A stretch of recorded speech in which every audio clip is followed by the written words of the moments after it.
A verdade sem filtros. Seguinte, pessoal, este conteúdo vai sem cortes, sem maquiagem. A preguiça de editar deu lugar à urgência da mensagem. Enquanto um cenário qualquer passa ao fundo, foque no que importa. Esqueça o visual. Processe o que eu vou te entregar. Se inscreva se tiver coragem de ouvir o que dói. 1. A farsa do desejo estéril. A maior ficção que você sustenta é aquela que sussurra no seu ouvido todas as manhãs. Eu realmente quero mudar. É uma falácia reconfortante. Você jura lealdade a uma existência superior, promete que a metamorfose começa na próxima segunda-feira, que o agora é definitivo. Mentira deslavada. O que você nutre não é a vontade de mudar, mas a vontade de querer mudar. Existe um abismo ontológico entre essas duas posturas. A mudança real demanda movimento. A vontade de querer mudar demanda apenas uma justificativa paliativa para uma consciência ferida. A primeira atitude destrói pontes e reconstrói o ser. A segunda apenas consome oxigênio e tempo. Você se cerca de clichês vazios, dizendo que está em processo. Que processo? O único processo aqui é o de empurrar a própria vida com a barriga, como se o tempo fosse infinito. A maioria de nós é viciada em promessas internas que nunca verão a luz do dia. É o diálogo mental de quem reconhece o erro, mas se apaixona pelo arrependimento em vez da cura. O reconhecimento é apenas o degrau de uma escada que você se recusa a subir porque os degraus são íngremes e o ar é rarefeito. Você prefere o acolhimento anestésico da autocompaixão. Aquele sussurro que diz, descanse hoje, você merece. Só que esse descanso já se tornou seu estado permanente. Você acorda, encara o reflexo e vê o fantasma do que poderia ter sido. A mesma inércia, o mesmo discurso, o mesmo desprezo pela rotina. Se a mudança fosse um imperativo real, você já teria sacrificado algo, nem que fosse uma migalha de conforto. Mas você se delicia com a fantasia da evolução, comprando livros que servirão apenas de decoração, postando frases que nunca praticou. A mudança exige uma escolha sangrenta, e você ainda está tentando negociar o preço do sacrifício. 2. O reflexo da estagnação. A síndrome da imagem estática. Você olha no espelho e vê o ator interpretando o papel de guerreiro incompreendido. Você se convence que é o herói da sua própria tragédia, o esforçado que o mundo não valoriza. Desculpe a franqueza, mas você não é nada disso. Você é apenas um prisioneiro de uma autoimagem inflada que serve como escudo contra a realidade. Ninguém se transforma enquanto carregar os mesmos olhos viciados em desculpas. Olhar-se através do filtro do ego é o passaporte para a mediocridade eterna. O ego é um estelionatário emocional. Ele te aplaude por ter tentado, mas tentar é o prêmio de consolação dos fracassados. Tentar é ir à academia 2 dias e sentir-se um atleta. É ler 10 páginas e julgar-se um sábio. O mundo está saturado de pessoas que tentam, mas carente de pessoas que concluem. O seu cérebro mente para te proteger da dor da insuficiência. Ele cria a ilusão de que você é melhor do que realmente é, para que você não precise lidar com o desastre que construiu. É a morfina do medíocre. É preciso destruir esse espelho. É necessário desintegrar a imagem que você protege com tanto zelo. Enquanto você se enxergar como alguém em evolução, terá a desculpa perfeita para não chegar a lugar nenhum. A ruptura real nasce da sinceridade brutal. É o momento em que você admite, eu sou preguiçoso, eu sou incoerente, eu sou fraco. Não há problema em ser nada disso, desde que você pare de fingir que não é. A aceitação passiva é o túmulo do potencial. Você pode até se amar, mas precisa desprezar os comportamentos que te mantêm pequeno. A sua identidade não é um bloco de pedra, é barro. E se você não o moldar, a vida o fará por você, mas da forma mais dura possível. 3. O teatro digital da evolução. Metas de tela, realidade de lixo. A modernidade transformou a evolução em um espetáculo de entretenimento. Acordar antes do sol, banhos de gelo, jejuns intermitentes, meditações guiadas e, claro, a postagem obrigatória com a legenda versão 2.0. Acorda, você não é um software. Você se tornou apenas um figurante repetindo um roteiro de autoajuda que comprou no YouTube. Você não quer a mudança, você quer a performance da mudança. Você busca o aplauso pela disciplina que não tem. Quer parecer produtivo para ganhar o engajamento de quem é tão vazio quanto você. Enquanto o seu feed exibe uma vida de alta performance, os bastidores da sua existência continuam em ruínas. E o pior, você sequer sabe se esses desejos são seus. Você está apenas mimetizando o sucesso de terceiros, seguindo um algoritmo que vende a felicidade como um produto de prateleira. Você trocou o sentido pela estética, a verdade pela moldura. Quantas vezes você iniciou um projeto apenas para ser visto fazendo?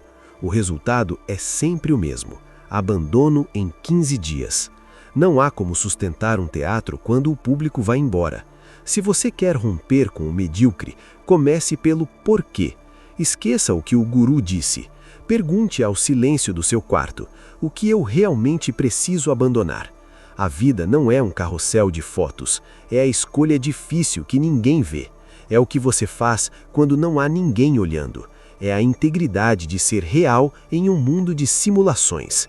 Atuar cansa, e o preço do cansaço sem propósito é o esgotamento da alma. 4. A necessidade do incômodo. Mudar dói, e deveria doer.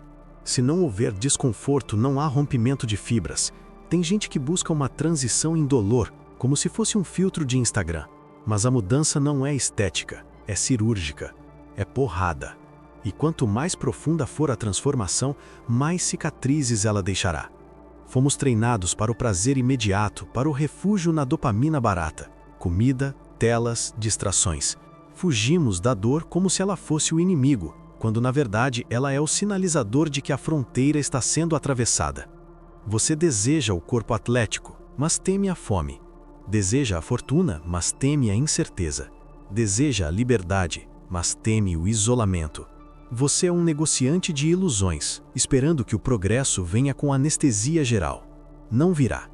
A dor é a placa de saída da vida que você odeia. Ignorar esse alarme é como assistir ao próprio incêndio e pedir mais pipoca. Você sabe que o tempo está acabando, mas se recusa a correr. A diferença entre o vencedor e o reclamante está no trato com o incômodo. Um usa o sofrimento como combustível, o outro como desculpa para parar. Está difícil. Ótimo. Se fosse fácil, qualquer idiota estaria no topo. A dificuldade é o filtro de seleção natural do sucesso. Se você não suporta o desconforto de um não, de um erro ou de um pedido de ajuda, você não busca mudança, busca magia. E magia não paga as contas nem cura a mente. O progresso habita o foda-se, dói, mas eu vou. É a persistência cega no meio da neblina. Se não queima, você não está mudando.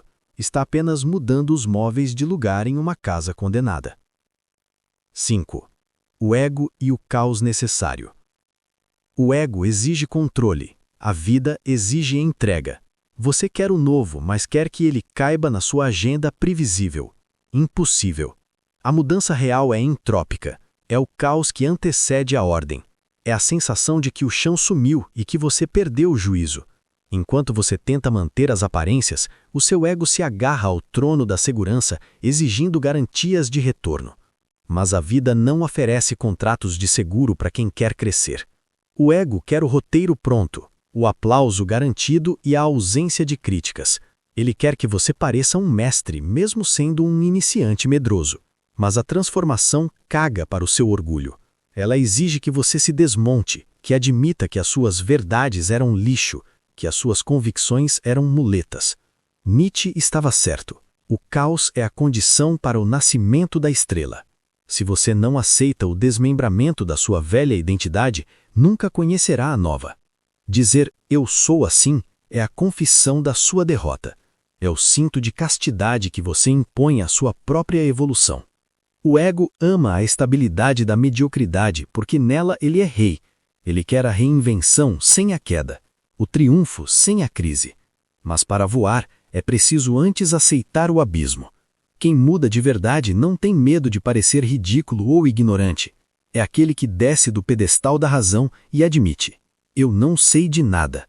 Eu preciso recomeçar. Deixe o ego sangrar. Demita-o da liderança da sua vida.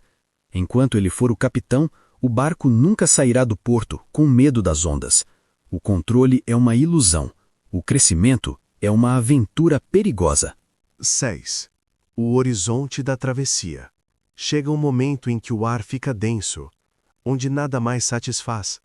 A rotina soa como um disco riscado, as amizades parecem ecos do passado e os seus prazeres habituais perdem o brilho. Isso não é uma patologia. É o convite. É o chamado para a travessia. É o sinal de que a sua casca ficou pequena demais para o ser que habita aí dentro. Mas o salto gera vertigem. Para onde eu vou? A verdade é que você só saberá quando chegar ao outro lado. Muitos sentem esse chamado e se encolhem. Preferem a segurança da prisão conhecida à liberdade do desconhecido. Passam décadas repetindo o mesmo roteiro, como figurantes de uma vida que deveria ser deles. Há um tempo em que é preciso abandonar as roupas que já têm a forma do nosso corpo, dizia o poeta. É preciso esquecer as trilhas viciadas que sempre te devolvem ao mesmo ponto de partida. É o tempo da ruptura total. Você vai atravessar ou vai apodrecer na margem? Ficar é a escolha dos covardes. É passar os anos reclamando da sorte enquanto se recusa a mudar a direção. É ver o tempo escorrer pelos dedos enquanto inventa novas narrativas para sua inércia. Atravessar exige que você se perca para se encontrar. Requer o abandono de muletas emocionais, de certezas baratas e de rotinas estéreis. É caminhar na escuridão confiando apenas no próprio instinto. Mas é nesse vácuo que a alma se forja. Ali, onde não há aplausos nem roteiros, ou você se torna o homem que dizia querer ser, ou desaparece no esquecimento. O que é pior, a dor da mudança ou a dor do arrependimento daqui a 20 anos? Ver a vida passar e perceber que você foi apenas um turista de si mesmo. A mudança é um furacão, ela destrói o supérfluo para revelar o essencial. Se você tiver a coragem de encarar esse caos, descobrirá que no horizonte existe alguém muito mais potente te esperando. É você, finalmente livre das amarras do fingimento. Vá, mesmo quebrado, mesmo com medo, porque quem não cruza o mar morre na areia, olhando para o nada. Epílogo. Para encerrar, se essas palavras te incomodaram, o objetivo foi cumprido. Se quer continuar a jornada, o canal está aí. Se quer mais voadoras mentais, explore os vídeos sugeridos. Se isso fez sentido, envie para aquele amigo que vive de promessas. Talvez ele precise desse choque de realidade para acordar. Nos vemos na próxima margem. Ou não. A decisão final é, e sempre será, apenas sua. Até mais.